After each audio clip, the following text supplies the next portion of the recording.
Welcome to my podcast. My name is PJ Andy Porda at samahan niyo ako and let's talk about life and how to get through it. This is my podcast, Paano Nga Ba? And today, we are going to talk about paano nga ba nating i-welcome ang New Year 2021.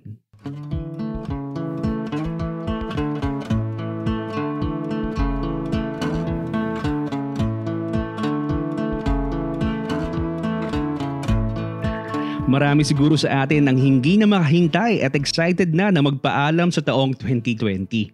Ilang araw na nga lang at sasalubungin na natin ang panibagong taon. Welcoming the new year is totally different this year compared to all the previous years we've celebrated dahil nga sa mga challenges and trials dala ng taong 2020.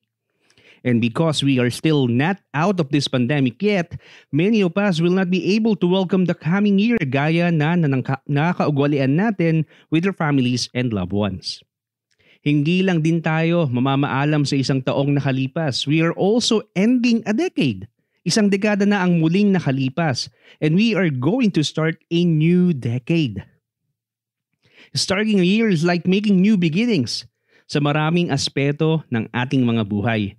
Whether you are a student or professional, may work or may sariling business, single or married, whether you are young or old, the new year calls us to make a fresh start or para bang reset button natin ito.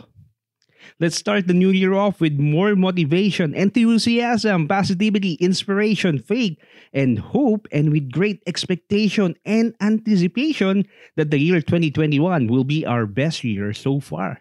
So paano nga ba natin i-welcome ang New Year 2021? We all pray that this pandemic come to an end very, very soon. So we have to do our part. Yes, gusto nating kasama nating lahat ng ating family members, mag-invite ng mga kaibigan at mga bisita para sama-sama nating salubungin ang bagong taon. But since we are still in the middle of this crisis at hindi pa nga rin tapos kahit meron ng vaccine na available, pinaka-importante pa rin nating dapat gawin is to follow all the COVID-19 precautionary measures outlined by the health authorities sa Pinas, sa UAE, or saan mang bansa naroon tayo ngayon to protect ourselves, protect others, and the whole community. Yes, mahirap. Yes, hindi ito ang nakasanayan natin. Yes, hindi magiging kasing saya ang pagsalubong ng bagong taon at bagong dekada. But this is all for us. Malapit na tayo sa finish line. Konting tiis na lang, konting sakripisyo na lang para din naman sa atin ito A COVID-free New Year na inihahanda sa atin ng ating mga governments. Ilan nga sa mga guidelines na ipapatupad dito sa Dubai at UAE ay ang pagkakaroon lang ng maximum na 30 people sa pagdarausang bahay.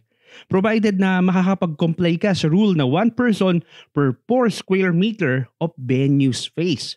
So kung maliit lang yung space, kailangang limitahan din yung mga i-invite natin. Kahit na malaki yung venue at kasya talaga yung maximum na 30 people, kailangan pa rin na may social or physical distancing. And lahat ng attendees ay naka-face mask palagi. No elderly and people with chronic conditions should be attending these gatherings.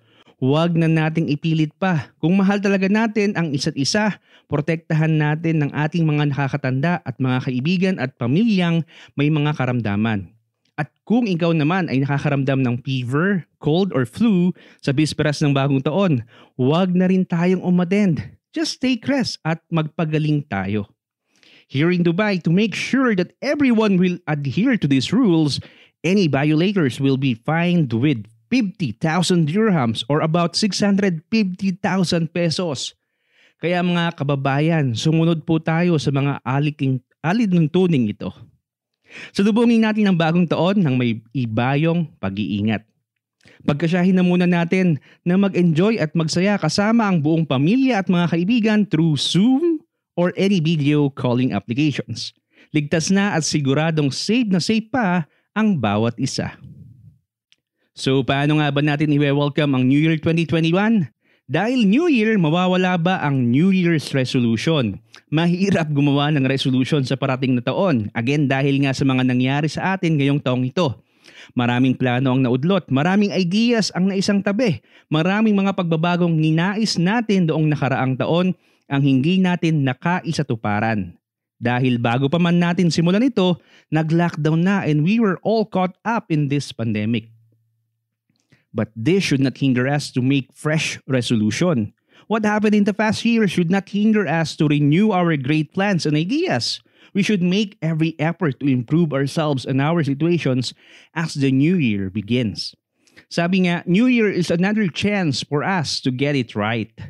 Kung sawang-sawa na tayo making resolutions every year dahil nga di naman natin nagagawa mga ito, the more that we should continue doing these resolutions to challenge ourselves to na finally magawa na natin ito.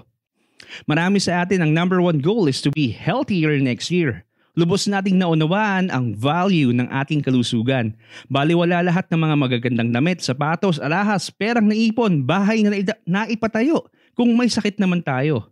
We know now that to beat this COVID-19 virus, we should have a good and strong immune system para kahit dapuan pa tayo nito, we can easily beat it and get it out of our system.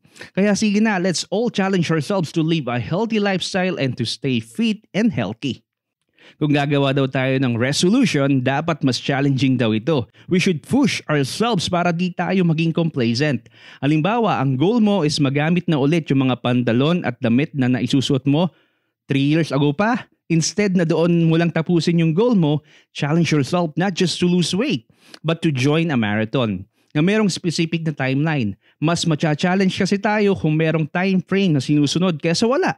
At para hindi natin hayaang ipagpabukas ang paggawa ng resolutions natin. Sabi nga ng isang quote, there are only 2 options. Make progress or make excuses.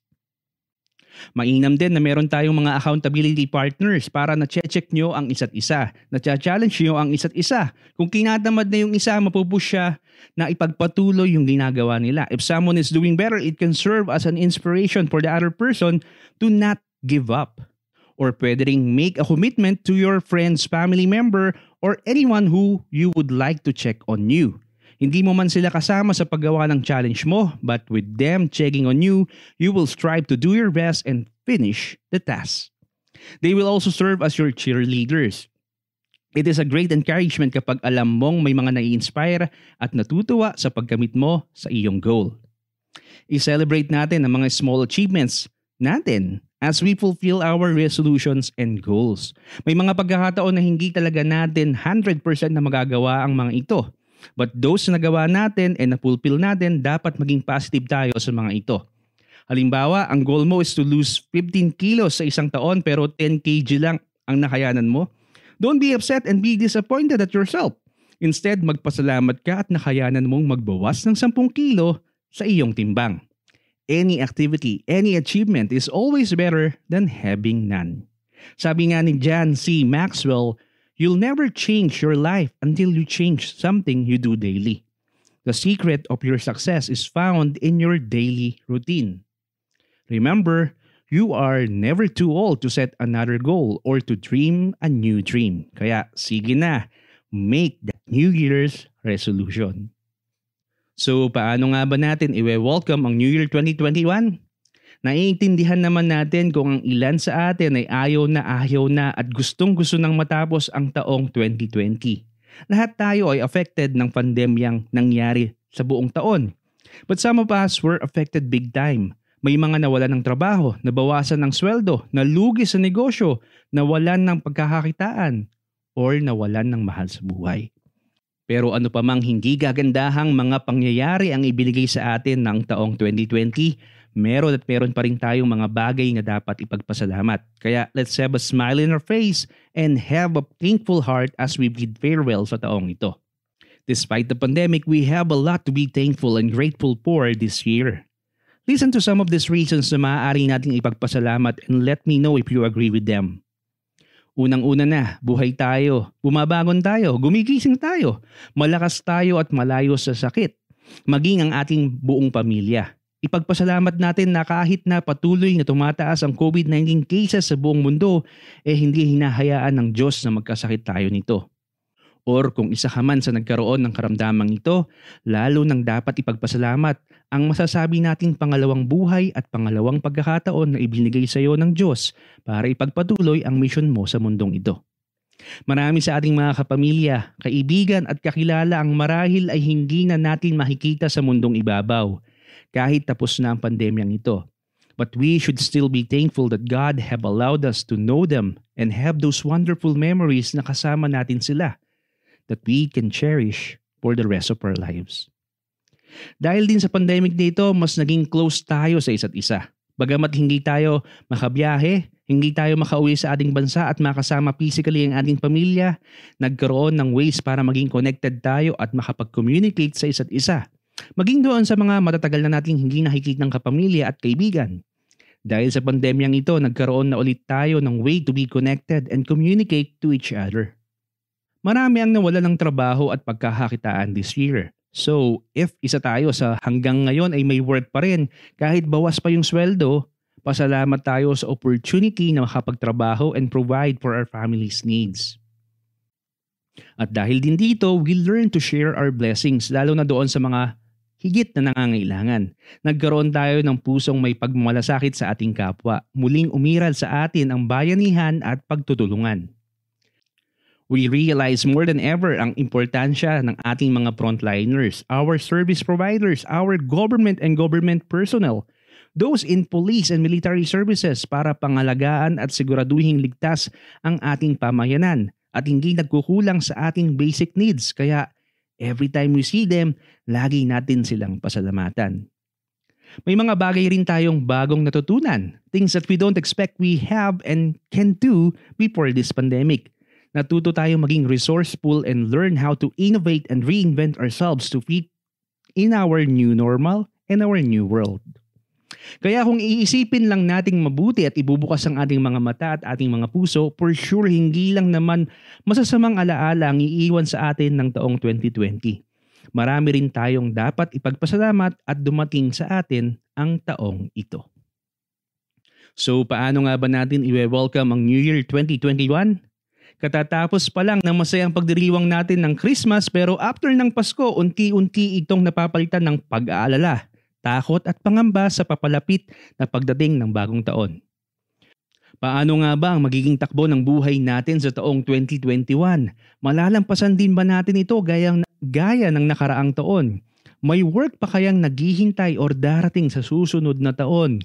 Makikita ko pa kayang muli ang pamilya ko at mga mahal sa buhay? Are we still going to survive the next year?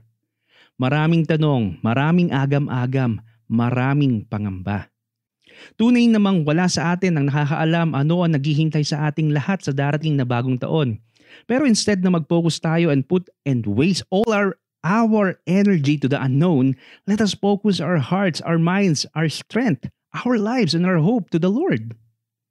If there's one thing na dapat baunin natin sa darating na bagong taon, ito ay ang patuloy na pananalig at pagtitiwala sa Panginoon na siyang may hawak at takda ng ating mga buhay. Let us live every single day of the coming new year and the rest of our lives thanking God sa pinahiram niyang buhay sa atin. If there is one lesson that we need to always remember as we bid farewell to year 2020 and face the new year 2021, it is that God is all we need. Can you imagine your life without God? Kung wala si God sa buhay natin, malamang matagal na tayong sumuko. Malamang matagal na tayong sumurrender sa bigat ng ating mga dinadala at pinapasan. But gaya nga ng kanyang mga pangako sa kanyang mga salita, lumapit lang tayo sa kanya. Jesus said, "Come to me, all of you who are weary and carry heavy burdens, and I will give you rest. For my yoke is easy to bear, and the burden I give you is light." Anumang pagsubok ang dumating sa ating mga buhay, ito'y ating makakayanan. Ito ay ating malalampasan dahil may katuwang tayo kahit gaano pa man kabigat ito. Sabi nga ng isang quote, "At my lowest, God is my hope. At my darkest, God is my light. At my weakest, God is my strength. At my saddest, God is my comforter. At my time of need, God is my provider." This coming year 2021, let us always hold on and continue to hold on to God's promises. Let us be filled with confidence and hope that can only be found by trusting God, who promises that He will never leave us nor forsake us. So paano nga ba natin i-welcome ang New Year 2021? Celebrate and welcome the new year by following safety precautions and guidelines. Protect yourselves and protect others. Commit to make our New Year's goals and resolutions into reality. Don't give up easily and be an inspiration to others. Be grateful for the past year. Think and reflect on the good things that the year 2020 has brought into our lives. Don't go into the new year with a heavy heart. Leave the hurts and the disappointments behind. Trust God and believe that good and great things are coming our way this new year 2021. Hold on to God's promises, for He knows the plans He has for us. Plans to prosper us and not to harm us. Plans to give us hope and a future. Let us look back at the year 2020 and thank God. And let us look forward to the new year 2021 and trust God.